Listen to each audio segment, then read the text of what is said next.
It is Locked On NBA Game Night. What are the Pacers talking about after their Game 2 loss, and what's their plan to get Tyrese Haliburton going at home? All of that and more coming up. When that final buzzer rings, you know it's time for Locked On NBA Game Night.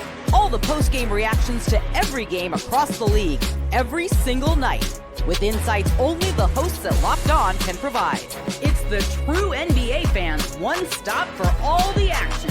Every game, every night. It's Locked On NBA Game Night. Tipping off now. Welcome to Locked On NBA Game Night. Every game, every night in 30 minutes. Wes Goldberg here with Tony East. However, you might be tuning in on YouTube or on your favorite podcast app. Thanks for making Locked On NBA your first listen every day. Today's episode is brought to you by Game Time. Download the Game Time app, create an account, use the code Locked On NBA for $20 off your first purchase. Jam-packed show for you today. Tony East is here in addition to co-hosting this show with me. He's also the host of Locked On Pacers. He's boots on the ground for the NBA Finals. Before we get to what these teams are talking about after two games and some of the adjustments that we expect in tonight's Game 3, Tony, I want to take a minute to talk about what this means for Indiana, because the finals are back. The finals are back in Indiana for the first time since 2000. What's it like there, and how big of a moment is this for Pacers fans? Buzzin'. What a year for Pacers sports and entertainment. All-star in Indy, Caitlin Clark, the Pacers with the conference finals run, then a real finals run. Buzzin', Wes. It's popping. It's really interesting to, I think Aaron Neesmith was talking about this today with fans, right? And he was really curious about the environment because it hasn't happened, like you said, in 25 years. You know, you're a little older than me, but not much. Like in my head, I was alive in 2000. That does not, that sounds long ago, but it doesn't sound that long ago. You know what I mean? 2000, okay, Kobe and Shaq, yeah, they played basketball in my lifetime. Like, cool, they beat the Pacers. The same distance from that finals appearance for the Pacers till now is 2050, which sounds so far away for some reason. And that's why I think, if you look ahead the same amount of time, it always sounds crazy, right? And so, in my lifetime, if they don't make the finals again until 2050, I'll be 55 years old. Like, when you talk about it that way, and I think everybody has done that exact exercise at some point, whether they're on the Pacers or a fan of the team, that's when you're like, oh, dang. Like, this is a huge deal, right? A huge moment. They were never ahead in that series against the Lakers. It was 2-1. So the game they just played and the game they're about to play, two of the biggest five in Pacers franchise history. You can feel the buzz. There's graphics everywhere. The streets are named after players. Everybody's very excited. It's also the difference between 2000 and 1975. You can go backwards and you're like, well, those are just two different. That's like the Jurassic period versus Finding Nemo came out in the ABA or something. Like, yeah, right. So it's pretty crazy, especially for this Pacers franchise that has had so many moments of almost getting there. Even after that 2000 finals, right? Then the Reggie Miller stuff fizzles out. And then they have the Paul George, David West, Roy Hibbert, Lance Stevenson teams, two conference finals in 2012, 2013. Game 7. I mean, literally within a game of this stuff. And then that team fizzles out. And then they get that kind of fun Victor Oladipo team afterwards. And then, there's the weird Sabonis, Miles Turner years. And then there's this. And now you're back. And this is a Pacers team, like I said, that never did it by bottoming out. They built from the middle. They were always competitive. They're always sort of in the playoffs too. And so you just, as a Pacers fans, you get into the playoffs, you start to talk yourself into, well, maybe this is the year we make this crazy run. And then last year, you even make the Eastern Conference Finals. You get swept. Nobody really expected them to beat Boston, but it's still just like time after time, you're in the playoffs, you're in the big dance, you're getting close, you're getting closer, you're getting close. And then you do it. And then in game 1 of this series, you pull off this miraculous win coming back from 15 points in game 1 in the fourth quarter. Haliburton hits that shot on the road in that environment in Oklahoma City, which you could speak to more than anybody, more than I can, certainly, and in terms of how ruckus and crazy that was.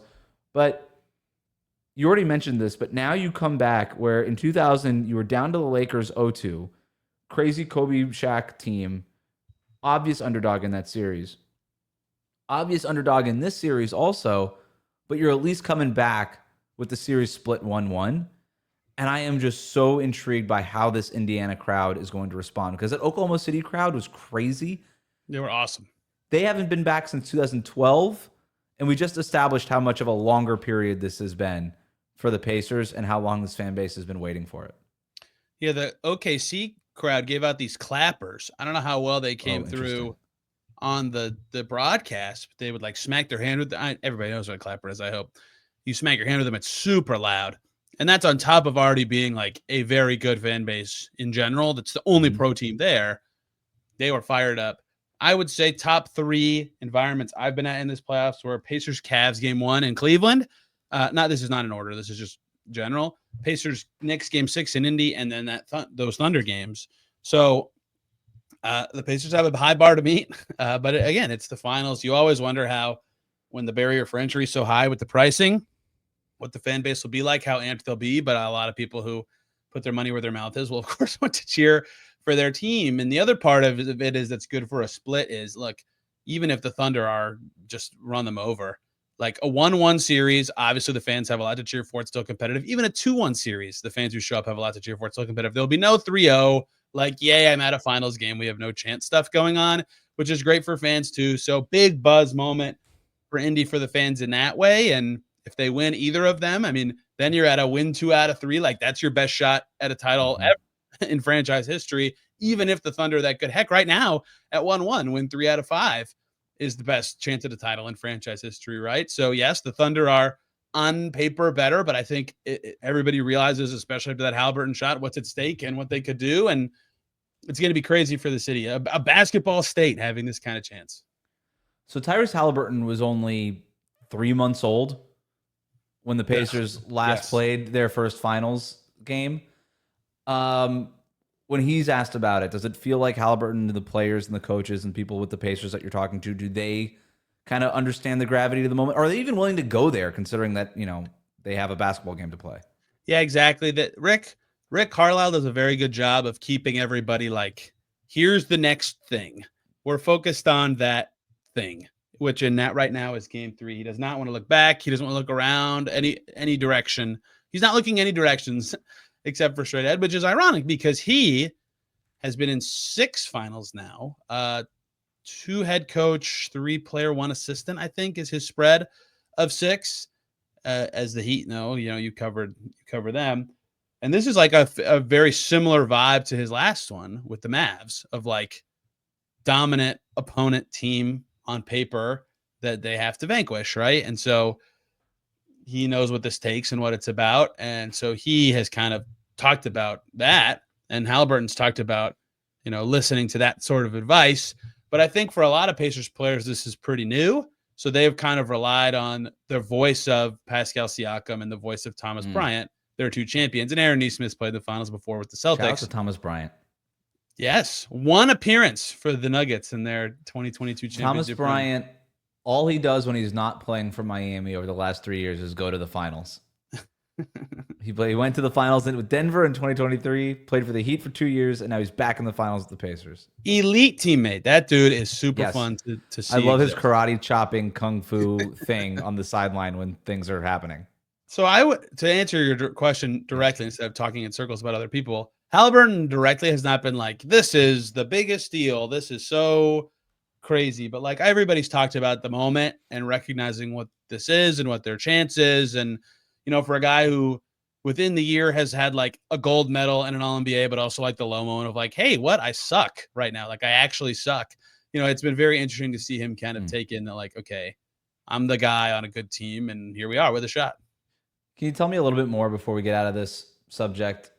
The basketball moment that Indiana is having between Caitlin Clark, this Pacers team, and this Pacers team, it feels like that kind of came out of nowhere. They were in the conference finals last year. Like, it's been a couple of really great, successful years that obviously people in Indiana recognize and appreciate. So between that and Caitlin Clark in her second year, it's been like a 2-year moment now for Indiana basketball. Yeah, I would say really like the ascent of the last 2 seasons of the Pacers, you could say, dating back to the start of last season, but really from All-Star 2024 to what will be WNBA 2025 All-Star later this year, and really whatever the Fever season ends up being this year, you could say is like the best 2-year run of indie pro sports like ever. I mean, it's been nuts what's gone on between all the stuff you're saying. And I found it very interesting how many crossover fans exist now, like who didn't care about the Fever at all before Caitlin, or Caitlin fans who didn't care about the NBA at all until because her and Haliburton are like decent friends and they play very similarly and they play the same position and all this stuff.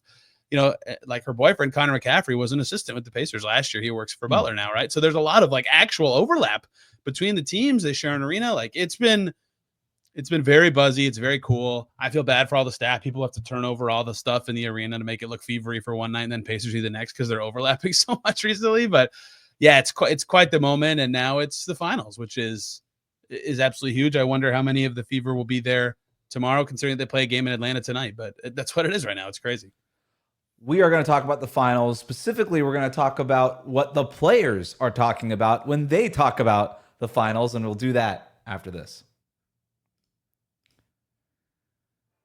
Today's episode of Locked On NBA is brought to you by Wayfair. There's nothing like stepping into your own outdoor space and feeling like you've escaped to a personal oasis. If you're wanting to update your patio this summer, Wayfair has made it so easy to turn it into a space that feels like yours, comfortable, stylish, and ready for summer. Wayfair has everything you need to level up your outdoor space. Conversation sets, outdoor bars, fire pits, hot tubs, gazebos, and yes, even the perfect string lights to set the vibe. It's like giving your backyard that resort feel without the resort price tag. Now, whether I'm hosting friends or just unwinding with the copy says book. I don't read books. I'll smoke a cigar or something outside.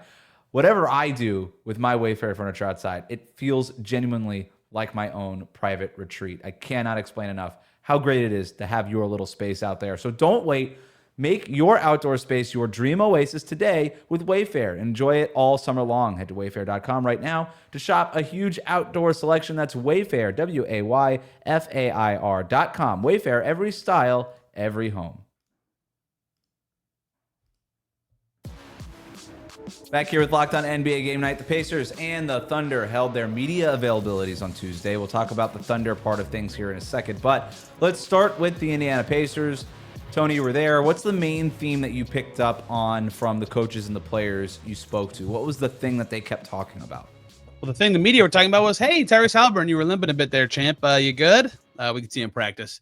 The answer is yes. That one's quick and easy. Not even on the injury report for game 3. So no excuses ahead for anybody. Yeah, the big thing to me, and the big thing that's been asked about a lot is, I don't know, everybody thinks of the Pacers and their offense, but if you really watch them all the time and you know how their pace connects everything, they want to get in the paint and play from there. That doesn't mean scoring in the paint all the time, but that means passing from there. That means getting their action started with a drive. Paint.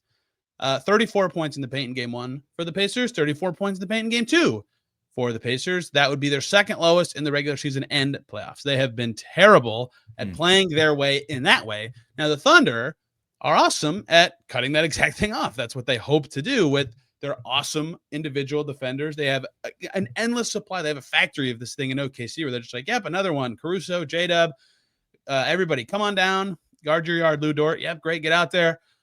It's hard to get past that guy. And then there's layer 2, which is these bigs, and they really shrink the floor. So on one hand, for the Pacers, that has been tough. They have not been able to get their offense flowing the way they want against that. And that's kind of a theme of today is, Pacers, what can you do better against that? The other part of it is the Pacers do have the passers who can hit that weak side corner, which is being given up against that defense. I wonder how much they'll just try to get to that. You could see that a little bit in their drills today, working on the big man in that short roll, kicking it to that weak side corner. It's a hard pass, but they got to make it. But in terms of the actual attacking the paint defense, I think the Pacers want to play faster. Believe it or not, Pacers and pace, get into their side-to-side stuff so they can get going downhill. I think it's going to be key for them to get going on the move so they have chances to not be, fighting against isolation opportunities and instead be already a half step ahead. Better screening will help, but they've got to find a way to get going with a head of steam towards the basket and actually make the Thunder defense be reactive, because right now that Thunder defense is setting all the terms of engagement on that end of the floor. Yeah, I just read the transcripts of the stuff out of media today, and the word that kept popping up was downhill and paint touches too. So that it was like, oh, okay, this was the theme today. And it makes sense, right? You watch games 1 and 2 and you're like, they are not getting into it at all, which is, to your point, exactly what Oklahoma City wants to do. Boxes and elbows, they play in and then expand outside as you kick out and things like that. And, watching these games, I don't know what the biggest adjustment necessarily has to be, but in order to get downhill, it does feel like they got to do stuff more physically. And it's set those screens harder. Yes. Make them a little bit more also like unpredictable, right? We always talk about how you guard a great scorer is you got to throw different defenses at that scorer. Never let him see the same thing twice. You got to keep him guessing. It's kind of similar with this Thunder defense because if you keep showing them the same look offensively, they're gonna snuff it out, have it scouted, and they're gonna take it away from you. So you kind of got to keep throwing different things at them, and it feels like this has to be now every single night for Indiana, the kitchen sink. The whole playbook, it has to all be out there for the Pacers, which means running more drills, running more stuff, getting more stuff in your head, having different calls, whatever it's got to be from Rick Carlisle. And that Carlisle, Haliburton, this team, they're all geniuses offensively. Like, they'll figure it out. But it's going to have to be kitchen sink stuff. And then plus the setting those harder screens, flipping them when you can, great communication, all that stuff. It's got to be top notch because otherwise I don't really know how else. You don't schematically break the Thunder defensively. You got to be physically more imposing. Exactly. Like with the Pacers, their offense, the whole point is they just keep flowing from thing to thing to thing to thing. And eventually the defense messes up and they use that as their launching point to attack a mismatch, run a pick and roll, drive, whatever, take the space. The Thunder don't mess up. And that when they are slowing the Pacers down just enough, or when they're making it hard for them to drive and actually start that chain reaction, there's not chances for them to mess up. And so the Pacers won a game. Like, jump shooting can get them in this. Better defense can help. Like, all this stuff matters. Certainly, they're not like totally screwed. But a central part of their offensive identity is just yanked away because of the Thunder's strength, right? It's just they're walking into a tough matchup in that way. I think hard screening, you're right, is honestly an understated part of this. Like, think about that early third quarter stretch of game 2. The Pacers were down 17 or something. Like, it felt kind of over anyway. But Miles Turner on the stretch was like, oh, look at him. He looks great. He dunked all over Chet Holmgren in that sequence, but that was in transition. He had a couple nice finishes in the short roll, hit an elbow jumper because he set good screens, right? He forced the Thunder to do something to a ball handler to react to a good screen, and then he got the space out of it. That's going to be important to keep that going. He's got to make good passes in those moments. He just has to be a fulcrum in general, right? They're very good when he's getting into those pitches, swinging it side to side. You know, that's how they want to get it side to side, is through someone at the top of the key. It's almost always him. So he's, I think, my biggest key to them unlocking all the stuff that they're doing. The other one being Aaron Nesmith, because of who's on him and Shea. Have him just run around a little more, be involved as a screener, and try to make it drive. He's been trying to drive probably a little too much, but the Shea offensive player, not because Shea's a bad defender, but just because it wears him down. Right. He needs to be a little bit more involved because they're going to have a lot of 4-on-4s with the Haliburtons being guarded too. I do wonder also, is there some success to be had with Siakam running more pick and roll in some of those inverted things that they did? Denver had so much success when they decided to move Jokic away from the basket and stretch Oklahoma City's defense just a little bit more. And I wonder if there's something there where we've already seen a little bit of it, but is there a way to spam that a little bit more where you got Siakam moving out, stretching that defense a little bit more? Miles Turner, same thing. Moving out a little bit more just to stretch that Oklahoma City defense a little bit. But again, that goes back to the kitchen sink thing where it's just like you just got to try all the stuff now. That's such a gentle balance because, yes, I think that could work. Have Haliburton to the screen, right? Why not?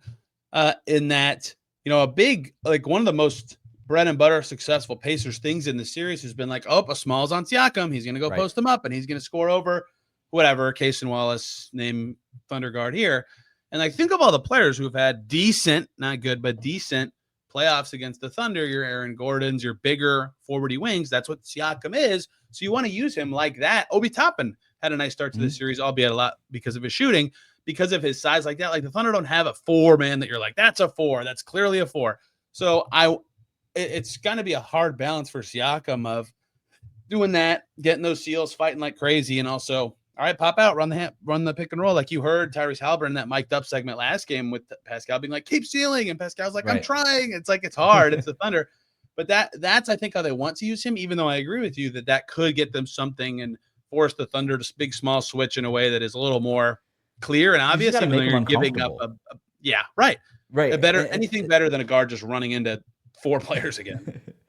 And that's really what it comes down to is you're not going to break the Thunder schematically, but there's been a lot made of how they're not switching a ton in this series. Yep. Well, that's the other part about screening. If you set that really hard screen, you force that switch. They're still really good when they switch because of what they are defensively, but you're making them do the thing that they don't want to do. You're making them go to plan B. And that's all you can really do if you're the Pacers is, okay, let's just get them to plan B. Let's just get them to get a little uncomfortable. Let's get them to do the thing that they don't want to do. Get them to make some other decisions on the fly so that maybe we can find some of those schematic openings. So that's a big part about how they get Haliburton more involved. It's obviously, as you said, Tony, the big talking point coming out of Indiana's availability. But coming up, we're going to talk about the big talking points coming out of Oklahoma City's availability. We'll do that next here on Locked On NBA. Today's episode is brought to you by Game Time. There's nothing like the NBA playoffs. The intensity, the buzzer beaters, the fans losing their minds.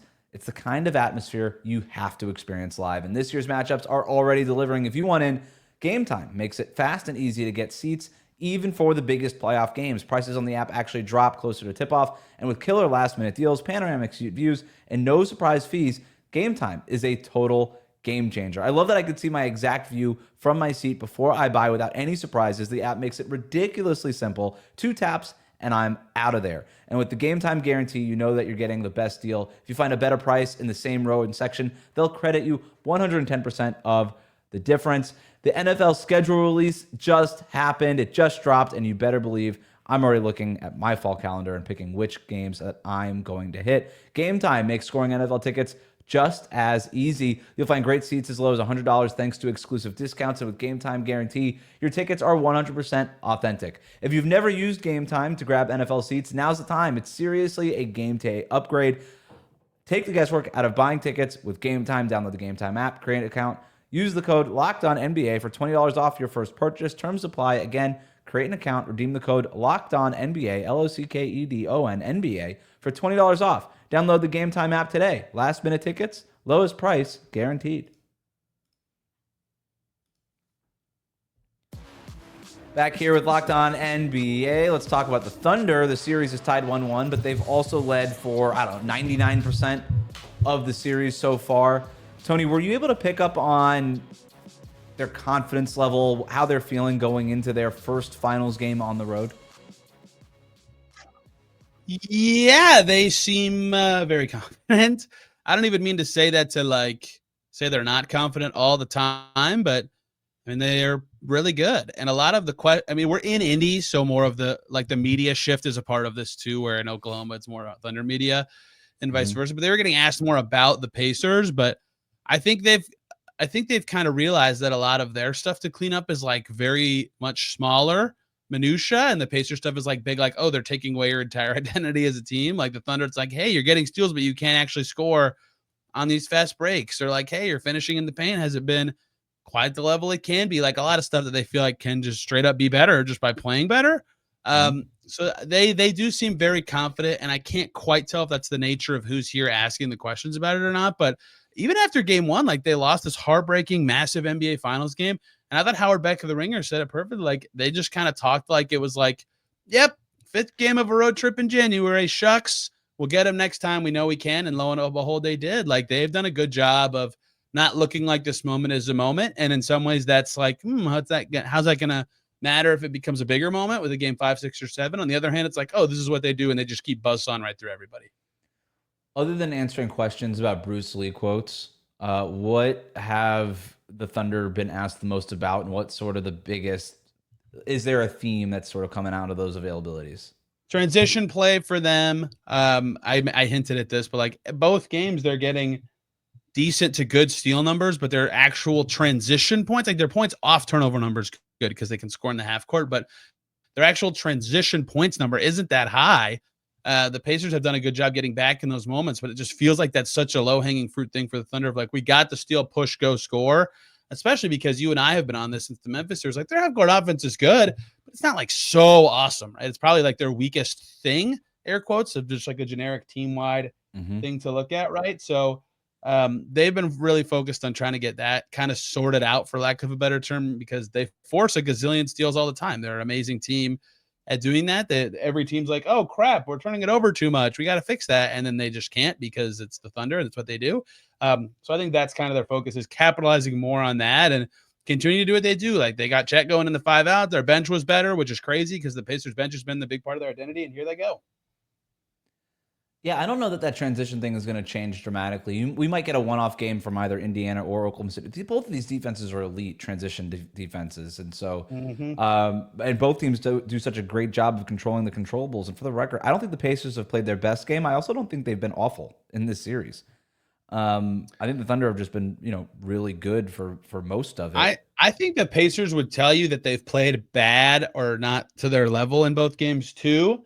But I'm having trouble, and I think game 3 will be revealing in this way of, is that them playing bad, or the Thunder just so uniquely well tailored to take away the things that they're good at that they're going to look bad all the time, and they're just going to need to jump shoot to win. And they can. They have great shot makers. They have all playoffs. But that's kind of why I think the Thunder are confident, because so far they haven't really, I guess they changed their starting lineup before the series even started, but they haven't done anything drastic or against their identity at all. They've just been yeah, we're playing our game and we're playing great. And outside of 1.5 quarters of game one, they've looked great.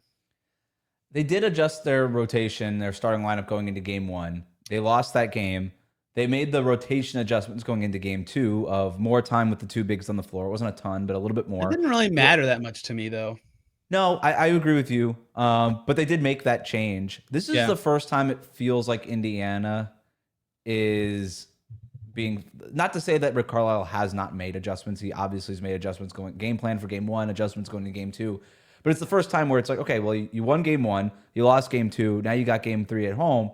This is the first time that you're really sort of on the ropes in terms of making the adjustments if you're the Pacers. So I am interested to see kind of what they come out with in terms of schematically, rotation-wise, whatever. Because even the Thunder in game 2, one of the big offensive changes that they made was setting the screens a lot higher. And enough people have talked about that and written about it. You guys have been on it with your crossovers and stuff like that with Locked On Pacers and Locked On Thunder. But what is it that Indiana is going to do, I think, is really interesting. And then how does Oklahoma City respond to it? I'll be curious, too. This exact moment of the series, the closest facsimile from this playoffs I can pull is after the Pacers lost to the Knicks in the Garden in game 5, where Mikal Bridges was really locking up Haliburton, and this guy's falling. Someone figured out how to guard the Pacers, and then the Pacers came out and won game 6. The Thunder are much better than the Knicks, of course, but this is what the Pacers are good at. They haven't lost back-to-back. Neither of these teams have lost back-to-back games in an eternity, right? But the Pacers haven't lost back-to-back games since March, right? That's what they're good at is, okay, here's the problem we're presented. Here's how we're going to adjust to it. And in the playoffs, they've been awesome at that. And so that's what they have to now figure out. And so it's is it that getting Tyrese Haliburton the ball on the move? If so, what do the Thunder do? Do they pre-switch stuff, which they've been so good at on these out-of-bounds plays? Are they just willing to live with that and having the big step up in the paint? And then they're just ready for lots of stuff. So I'll be curious how both teams kind of handle what their next step of adjustment is, because you want to be proactive as the Thunder, but the team that wins always, I think, is a little more resistant to make changes because they won. Mm-hmm. And this is what the Pacers are good at. Tyrese Haliburton told us one day they have a joke that Carlisle adds a play every day, right? So what's the play he's going to add before game 3? Because they're certainly the ones on the back foot right now. And at some point, we're gonna reach a point in this series where there are no more adjustments, and it literally just becomes who plays the best, play better, who makes the most shots. And the one thing I always go back to with the Pacers, and it's why I can't count them out, they are the best shot making team in the league. And we could talk about transition right now and switching. Yeah, right now. Pre-switching, schematics, setting the screens higher, frequency of this and synergy that. The most important thing in basketball is making shots, and the Pacers are the best at it. And if they just make a lot of shots, they're going to win a lot of games, and that's why they're here now. And if they make a lot of shots in game 3, they could actually go up 2-1 in this series. So we'll see what happens. Tony East, you'll have recaps, everything, covering the finals in depth, thoroughly. Best one doing it. Locked On Pacers. You can also check out Locked On Thunder, Rylan Stiles doing it over there. We've got you covered here on the Locked On NBA Network, and of course here, Locked On NBA Game Night. We've got recaps. We got daily coverage, 2 episodes a day coming from the Locked On NBA feed, but that wraps it up for us today. Locked On NBA, every game, every night. Make sure you are subscribed on YouTube and wherever you get your podcast. For Tony East, I'm Wes Goldberg. This has been Game Night. Thanks for hanging out with us.